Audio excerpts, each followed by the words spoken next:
Olá, meus amigos, muito boa tarde para você que nos acompanha em mais uma edição do nosso telejornal. Hoje a gente vai levar muito conteúdo para você que está aí do outro lado da telinha, mas claro, para isso eu preciso da sua companhia. Hoje é quarta-feira, dia 27 de julho e o nosso Expresso União já está no ar.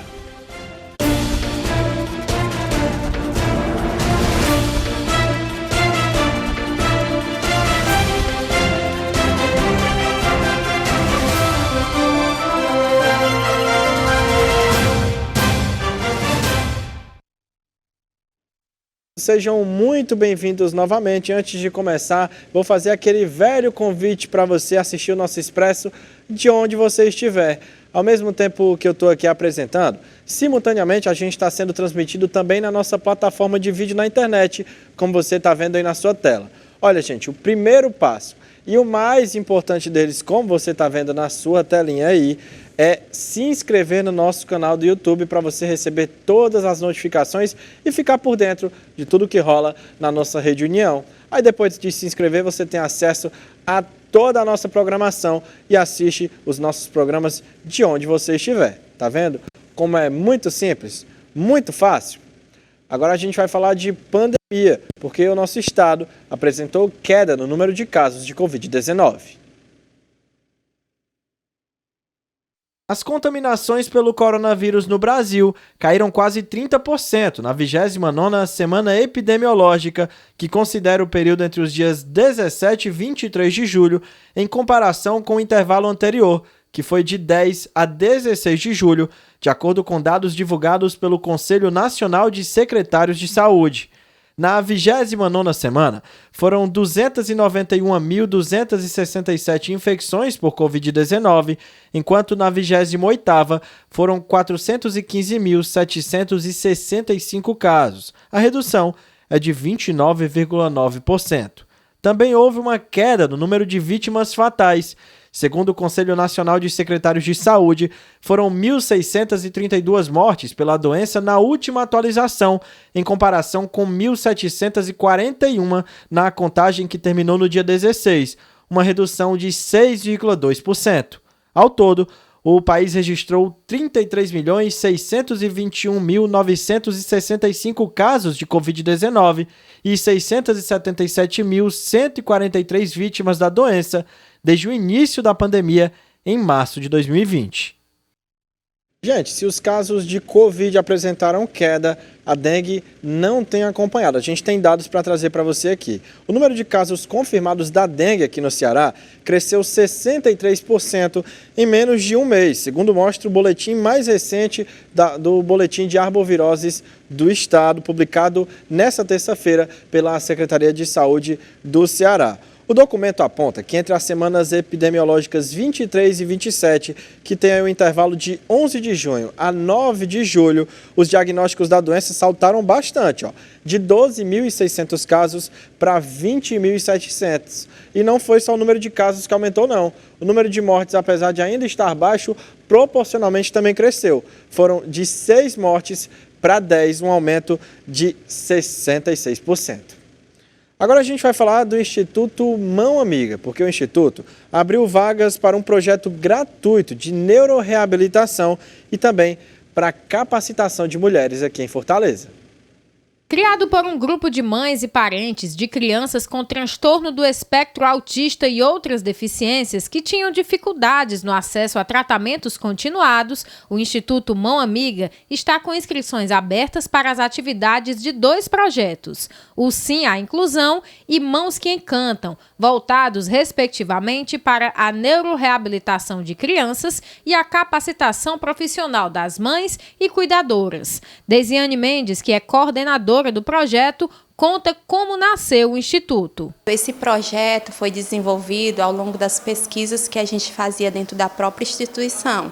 A gente observou que era necessário também, além de abrir novas vagas, para uma fila de espera que tem aí por toda Fortaleza de crianças com autismo, TDAH, deficiência intelectual e outras deficiências, a gente também observou que precisávamos aliar esses cuidados com as mães também. A coordenadora detalha como o trabalho é desenvolvido. As atividades vão ser as mesmas que vão ocorrer que já ocorrem na instituição, com a equipe de neuroreabilitação, que é o pedagogo especialista em AEE, o fisioterapeuta, o psicólogo, a fono e outros profissionais, dependendo da demanda da criança com deficiência, pois cada criança com deficiência tem a sua demanda em especial, a criança vai receber a terapia. Enquanto a criança estiver recebendo esse atendimento, a mãe ela vai receber cursos de capacitação,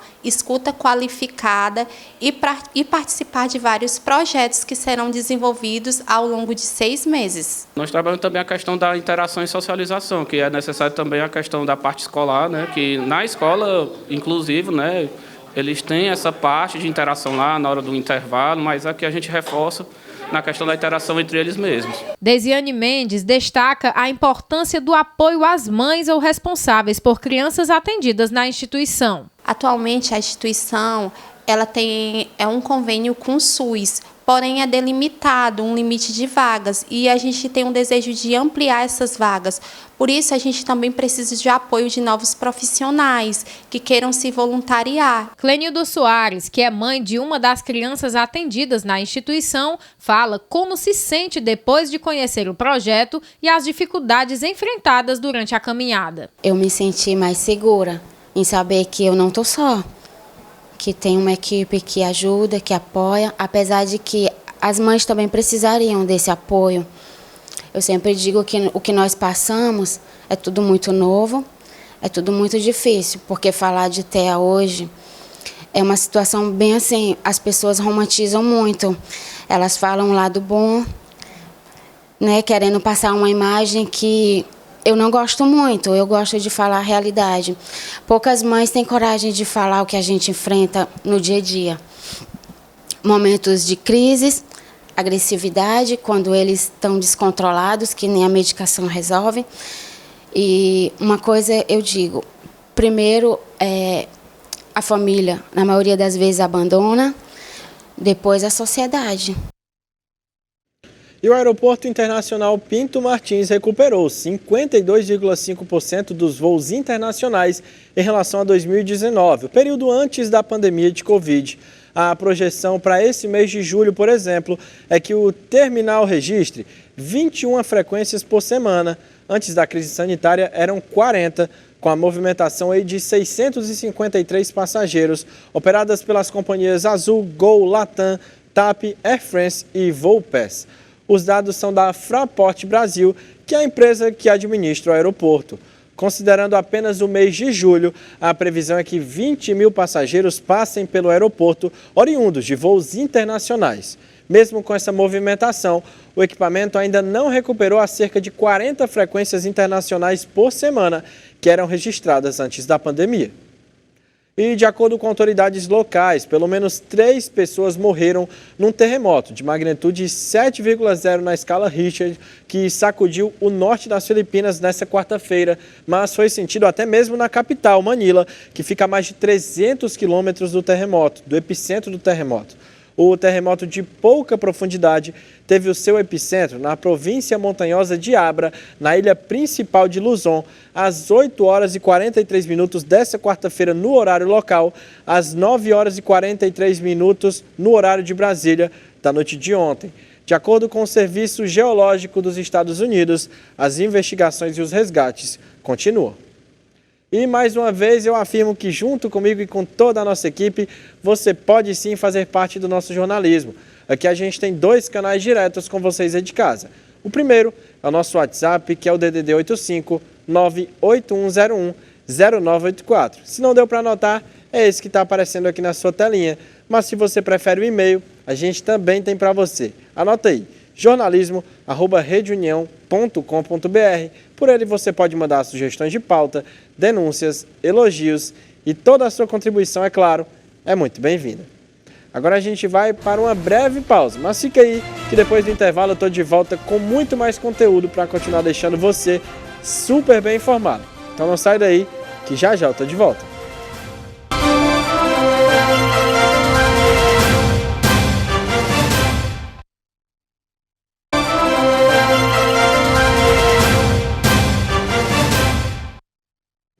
E estamos de volta com o nosso Expresso. Gente, numa reunião, procuradores de justiça discutiram ações dos representantes dos ministérios públicos nas eleições desse ano. O Procurador-Geral de Justiça do Ceará, Manuel Pinheiro, participou de reunião ordinária do Conselho Nacional de Procuradores Gerais de Justiça do Ministério Público dos Estados e da União, realizada na última semana em Manaus. Durante o encontro foram debatidas as próximas ações e estratégias para fortalecimento do Ministério Público Brasileiro no processo eleitoral de 2022. A reunião teve como objetivo reforçar o diálogo com os poderes da República e as demais instituições do sistema de justiça, buscando garantir que as eleições e as apurações dos resultados sejam realizadas de forma honesta e transparente. O Conselho Nacional de Procuradores Gerais de Justiça do Ministério Público dos Estados e da União emitiu uma nota pública no último dia 19 de julho, manifestando apoio e confiança no processo eleitoral brasileiro e em seu sistema de votação eletrônico. A presidente do Conselho e Procuradora-Geral de Justiça do Estado da Bahia, Norma Cavalcante, afirmou que o Ministério Público Brasileiro deve atuar com sabedoria, dialogando permanentemente com todas as instituições para fortalecer principalmente o regime democrático. E um projeto de lei que altera o nome do Estatuto do Idoso para Estatuto da Pessoa Idosa entrou em vigor. Na última segunda-feira, entrou em vigor a lei que altera o nome do Estatuto do Idoso para Estatuto da Pessoa Idosa.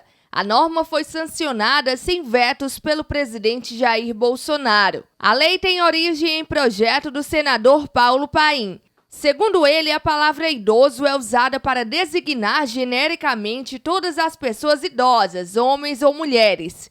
O senador disse ainda que a alteração é defendida pelo Conselho Nacional dos Direitos da Pessoa Idosa, órgão colegiado ligado à Secretaria de Direitos Humanos da Presidência da República, que elabora as diretrizes para a formulação e implementação da Política Nacional do Idoso. Na Câmara dos Deputados, o projeto passou por duas comissões: de Defesa dos Direitos da Pessoa Idosa e de Constituição e Justiça e de Cidadania, onde recebeu um parecer favorável dos deputados Lindice de Mata e Pompeu de Matos, respectivamente.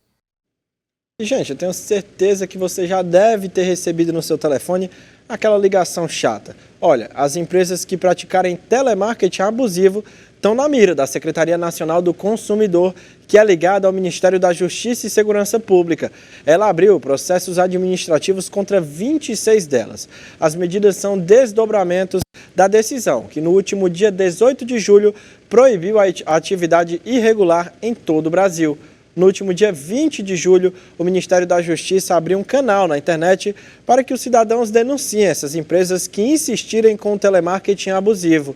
O Denuncia Telemarketing, que é um formulário eletrônico, nele os consumidores devem inserir algumas informações e as denúncias vão ser apuradas pela Secretaria Nacional do Consumidor e encaminhadas aos PROCONs, o Programa de Proteção e Defesa do Consumidor, para análise e abertura de um eventual processo administrativo pelo descumprimento da medida.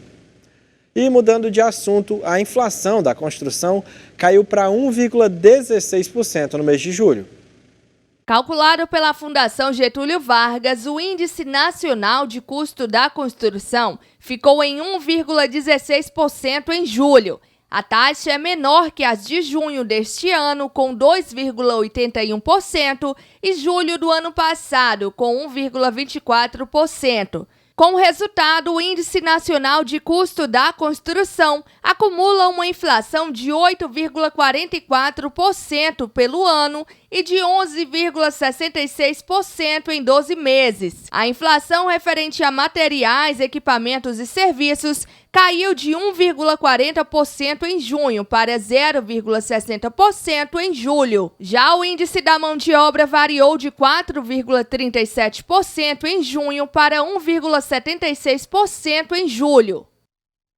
E na véspera da decisão do Banco Central norte-americano sobre os juros nos Estados Unidos, o dólar caiu pelo segundo dia seguido. O dólar comercial encerrou essa terça vendido a R$ 5,34, com um recuo de 0,38%.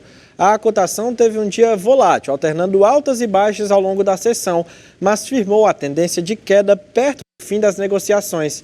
Com o desempenho de ontem, a moeda acumula uma alta de 2,18% em julho e uma queda de 4,07% no ano de 2022. E com o crescimento da inflação e outros fatores, após 28 anos de existência, a nota de R$ 100 perdeu seu poder de compra quando se compara com o ano de 1994.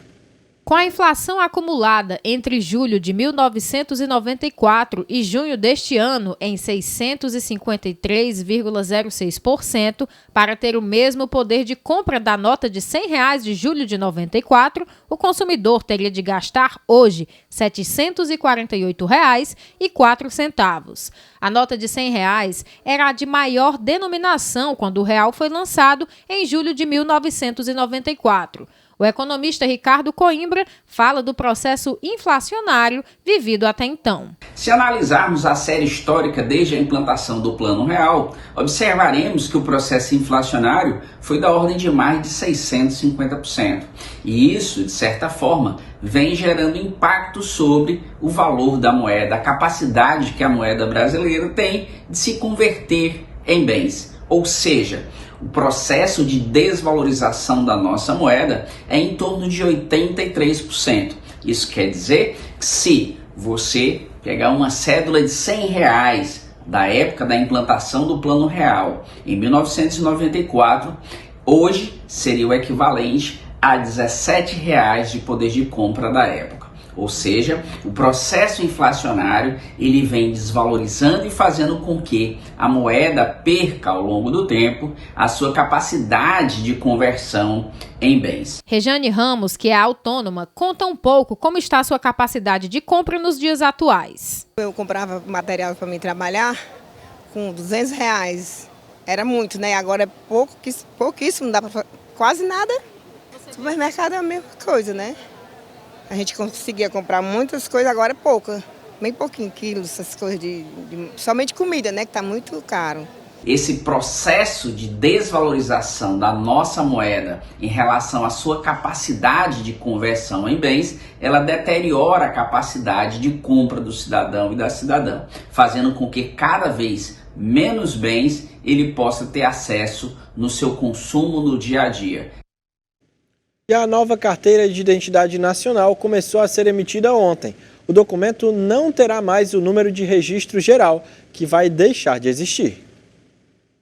Começou nesta terça-feira a ser emitida a nova carteira de identidade nacional, documento que adotará o número de inscrição do cadastro de pessoas físicas como registro geral, único e válido para todo o país. O primeiro estado a emitir a carteira será o Rio Grande do Sul, em seguida virão Acre, Distrito Federal, Goiás, Minas e Paraná. Não há ainda previsão para os demais estados. A nova identidade vem com um QR Code que pode ser lido por qualquer dispositivo apropriado, como o smartphone, o que permitirá a validação eletrônica de sua autenticidade, bem como saber se ela foi furtada ou extraviada. Essa nova versão do documento de identificação servirá também como documento de viagem devido à inclusão de um código de padrão internacional chamado MRZ, que é o mesmo usado em passaportes. Até o momento, porém, o Brasil só tem acordos para o uso do documento de identidade nos postos imigratórios de países do Mercosul. Para as demais nações, o passaporte continua sendo obrigatório. O novo registro geral terá validade de 10 anos para pessoas com até 60 anos de idade. Para os maiores de 60 anos, o RG antigo continuará valendo por tempo indeterminado. E começa em agosto, prazo para declarar o imposto sobre propriedade rural. Os proprietários de imóveis rurais devem apresentar a declaração do Imposto sobre a Propriedade Territorial Rural a partir de 15 de agosto, referente ao exercício de 2022. De acordo com a instrução normativa publicada pela Receita Federal no Diário Oficial da União de hoje, o prazo para a apresentação do documento termina em 30 de setembro. A obrigação de apresentar o documento vale para a pessoa física ou jurídica proprietária titular do domínio útil ou possuidora de qualquer título.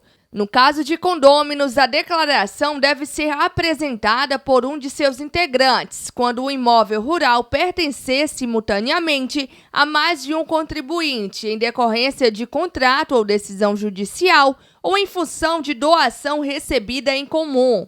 Quando o imóvel rural pertencer a mais de uma pessoa, o imposto sobre a propriedade territorial rural deverá ser apresentado por um de seus proprietários. Também deverão ser apresentadas as declarações de pessoas físicas ou jurídicas que entre 1º de janeiro de 2022 e a data da apresentação do imposto sobre a propriedade tenham perdido a posse do imóvel rural, em processo de desapropriação por necessidade ou utilidade pública ou por interesse social, inclusive para fins de reforma agrária.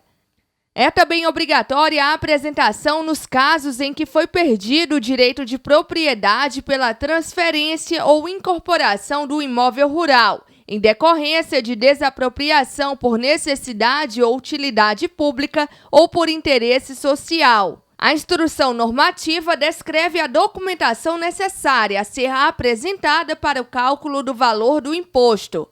O pagamento do imposto sobre a propriedade territorial rural poderá ser parcelado em até 4 cotas de mesmo valor, mensais e consecutivas, desde que nenhuma cota tenha um valor inferior a R$ 50. Tanto a primeira parcela como a cota única deverão ser pagas até 30 de setembro. E a Caixa Econômica Federal paga hoje a parcela do mês de julho do Auxílio Brasil aos beneficiários que têm o número de inscrição social com final 8. O valor mínimo do benefício é de R$ 400 e as datas seguem o modelo do antigo Bolsa Família que pagava esses beneficiários nos 10 últimos dias úteis de cada mês.